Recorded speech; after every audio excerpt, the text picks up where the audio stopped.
역경 50일 중례진 진하 진상 대상전 상왈 철례 진 군자의 공구수성 우레가 거듭되는 형상이 진께의 모습이다. 우레는 하느님의 분노이다. 군자는 이 괴의 모습을 본받아 내 몸에 잘못이 없는가 공구하며 자기 자신을 닦고 성찰한다. 괴사, 진, 형, 진례, 혁혁, 소원, 액액, 진경, 백리, 불상, 비창. 우레의 괴, 우리에게 떨림과 경건함을 가르친다. 하느님께 제사를 지내기에 좋은 때이다. 혁혁은 공구 모습, 액액은 즐겁게 웃는 소리의 형용. 우레가 온다. 천둥이 친다. 모든 것이 울린다. 사람들이 혁혁하게 놀랜다. 공구하며 자기를 가다듬는다. 우레는 변화의 상징, 나태한 사람을 부지런하게 만들고 태만한 자를 장경하게 만든다. 우레는 자연의 리듬, 오래가지 않는다. 우레가 지나가면 사람들은 일상을 회복한다. 깔깔대고 웃으며 말하고 삶을 즐긴다. 공구 자성하는 사람들에게는 이런 복이 찾아온다. 우레의 소리는 크다. 하느님의 진노, 백리 사방을 놀라게 한다. 그러나 하느님의 진노에도 불구하고 선조의 제사를 지내는 천자, 장자는 정으로부터 음식을 떠서 제사상에 올리는 큰 숟갈을 떨어뜨리거나 하느님께 드리는 울창주를 담은 그릇을 떨어뜨리거나 하는 일이 없다. 어떠한 사변이 일어나도 태연자약하게 집중하여 제사를 집행한다. 평생을 개신하며 살아온 사람들은 어떠한 경우에도 자기를 잃어버리지 않는다. 효사, 초구, 진례, 혁혁, 후소언, 액액, 길. 초구는 진께의 주효이며 괴의 주체이다. 전체 괴의 주체이다. 따라서 괴 전체의 의미를 나타내는 괴사와 내용이 같다는 것은 자연스러운 사태이다. 초구는 진께의 가장 밑바닥에 있기 때문에 지인의 울림을 누구보다도 먼저 민감하게 느끼는 존재다. 하느님의 진노 울림이 오면 혁혁하게 공구하고 그 후에 웃으며 담소하고 활락한 삶을 즐긴다. 처음에 계신 공구하면 후에는 안정 화평의 행복이 찾아온다. 유기, 진례려, 억상패, 제우, 구릉, 물축, 7일 득. 유기는 중정의 자리에 있는 훌륭한 효이다. 그러나 진께의 주요는 초구이며 진의 진원도 어디까지나 초구이다. 초구는 강력하다. 진례는 강력한 초구 우레가 밀려온다는 뜻이다. 려는 그 위세가 잠옷 세다는 것이다. 피해도 크다. 유기는 갈 자리가 없다. 초구와 친근한 상비의 관계에 있기 때문에 피해를 가장 많이 입게 되어 있다. 크게 재화를 잃는다. 높고 높은 언덕으로 올라가 피난하는 수밖에 없다. 유기는 중정의 미덕을 지닌 자이다. 피신하였다가 다시 본래의 장소로 돌아온다. 그러나 사라진 재화를 일일이 찾으러 다닐 필요는 없다. 7일이 지나면 그것들은 제발로 제자리에 돌아오게 되어 있다. 이것은 모두 진의 격동기에 대처하는 방법에 관한 것이다. 6.3 진, 소소, 진행, 무생. 6.3은 요약하고 부중부정하다. 최초 강력한 진원인 초구로부터는 멀리 떨어져 있다.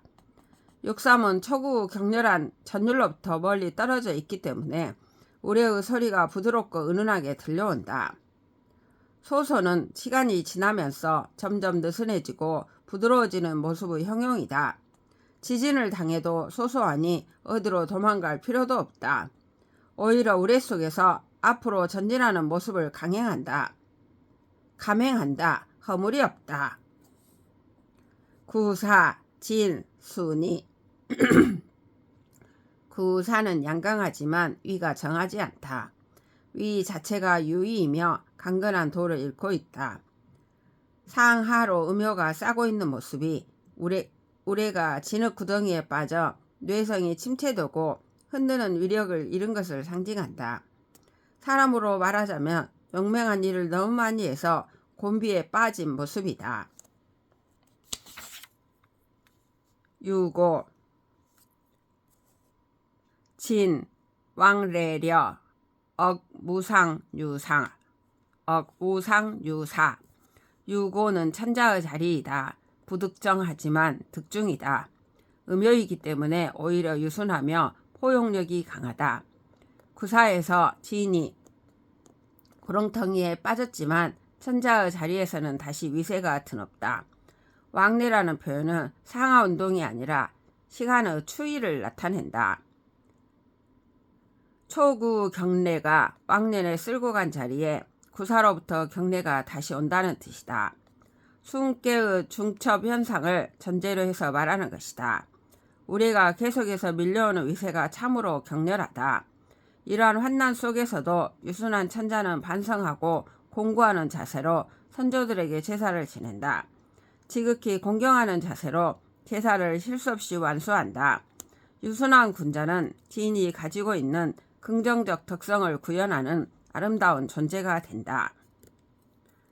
상류, 진, 삭삭, 시, 확확, 정, 흉, 진불우 기궁, 우기린, 무구, 홍구, 유원.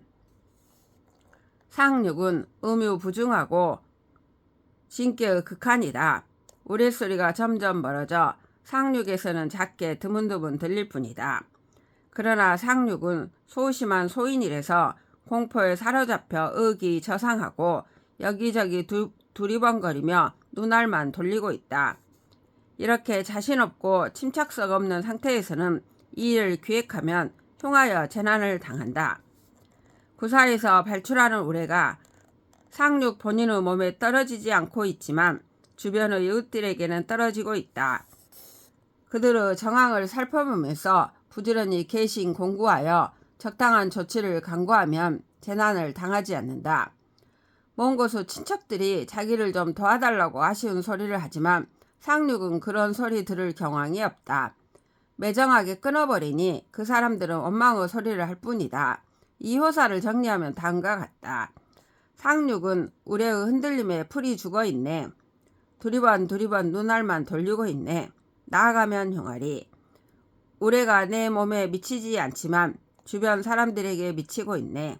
자기 몸을 개신하고 주변 사람들을 도와주니 허물은 없어라. 먼 곳의 친척들이 자기들은 안 도와준다고 투덜투덜. 52. 중상간 간하간상 대상전 상활 겸산 간 군자의 사불출 기위 산위의 산이 중첩되어 각기 제자리에 안주하고 있는 모습이 관계의 형상이다.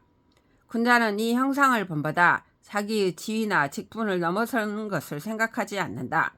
즉 나의 분재를 넘어서는 주제 넘은 욕망에 끌려가지 않는다. 괴사, 강기배, 불획귀신, 행기정, 불경기인, 무구. 등에서 멈추었으니 그 몸이 욕망의 괴롭힘을 당하지 않는다. 사람이 오가는 마당을 다녀도 사람들의 유혹에 끌림이 없다. 허물이 없으리. 효사, 초육, 강기지, 무구, 리영정. 초육은 음효, 부득정, 심약하고 추진력이 없다.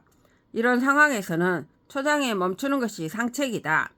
강기지는 발에서 멈춘다는 뜻. 지는 발 전체를 가리킨다. 그러면 허물이 있을 수 없다. 이런 상황에서 초육은 무엇을 해야 할까? 지속적인 보편적 주체로서 점을 치는 것이 이롭다. 사리를 묻지 말고 원대한 꿈을 키워라. 유기, 강기비, 부중기수, 기신불쾌. 강계의 테마인 멈춤의 단계들을 해설한다. 유기의 상황은 멈춤이 장단지에 와 있다는 것이다. 그러나 장단지는 가고 멈추는 행위의 주체가 될 수 없다. 유기는 구삼을 따라갈 뿐이다. 유기는 학계의 중심에 있으며 중정을 얻고 있다. 그러나 학계의 주체는 구삼이지 유기가 아니다. 구삼은 과강하다. 유기는 자신의 중정의 미덕으로서 구삼을 구하려 한다. 그러나 구삼은 유기의 말을 듣지 아니한다. 유기는 끝내 구삼을 구원하지 못하고 따라가기만 한다. 중정의 유기, 그 마음은 불쾌하기만 하다. 인생이란 나의 의지대로만 움직여주지 않는다. 구삼, 강기한, 열기인, 려훈심. 구삼은 허리에 해당된다. 상체의 상한이라서 허리를 한이라 표현했다. 멈춤이 허리에 이르렀다. 허리에서 멈춘다는 표현은 결국 허리가 뻣뻣해져서 기동성, 유연성을 상실한다는 의미가 된다. 열기인이란 등짝의 척추를 흐르고 있는 기혈이 맥힌다는 뜻으로 관격 현상이 일어났음을 의미한다. 허리는 뻣뻣해지고 등짝의 기혈이 맥히고 그래서 그 이태로운 상황이 심장을 태운다. 이것은 구삼이 상하의 사람, 좌우 친구들 모두의 배신을 당해 불안하기 그지없는 상태에 빠져 있음을 말해주고 있다. 점을 쳐서 이 효를 만나는 사람은 본인이 심각한 상태에 빠져 있음을 깨달아야 할 것이다. 육사, 강기신, 무구. 육사는 상계의 제일 아래에 있다. 음유하면서도 음위에 있으니 정하다. 위는 정하지만 유약한 대신이다. 신이란 허리를 지난 상체 몸통 전체를 가리키며 생명의 중추 기관이 모두 직결되어 있는 장소이다.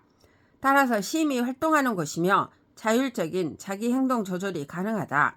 그래서 여기 강기신이란 학계의 상황과는 달리 자율적으로 자기 행동의 조절이 가능한 새로운 차원을 이야기하고 있다. 그래서 허물이 있을 수 없다고 말한 것이다. 그러나 대신으로서 육사를 규정할 때는 육사는 임금의 비리를 받고 천하의 사를 제압해야 하는데 성질이 유약하여 자기 일신의 행동 거지를 바르게 지키는 데만 힘쓴다. 그것은 허물을 면하기는 하겠지만 대신의 본분을 지키는 자세는 아니다. 육사의 주체를 대신으로 보는 것은 정의천의 해석이다. 유고, 강기보, 언유서, 회망. 유고는 상계의 중앙이며 인체에 견주어 말하면 뺨이 된다. 보는 광대뼈의 의미도 있지만 여기서는 뺨으로 해석하는 것이 더 적합하다. 여기서 뺨이란 발성기관이다. 즉 언어에 관계된다. 유고는 그 위가 정하지 않은 군주이다. 따라서 반드시 후회할 일이 생긴다. 그러나 유고는 유순하고 중용을 얻고 있다. 뺨에 멈춘다는 뜻은 발성기관을 함부로 움직이지 않는다는 뜻이다. 그러기에 오히려 말에 질서가 있게 된다. 말이 적어 질서가 있으니 후회스러운 일들이 사라진다. 효사의 표현에서 멈춤은 언어의 차원으로까지 진화한다. 역은 상징 동물로서의 인간의 핵심을 파악하고 있다. 상구, 돈간, 길. 상구는 양강하며 강계의 극이다. 여섯효의 최상, 멈춤의 극상이다. 인간이 산다고 하는 것은 말년의 영예에 의하여 그 가치가 결정되는 것이다. 멈춤이 독실한 경지에 이르는 것, 즉 멈추어야 할 곳에 성실하게, 확실하게, 진실하게 멈추는 것이다. 역의 저자는 그것을 동간이라 표현했다. 동간에 도달한 인생, 길하고 복스러울 것이다.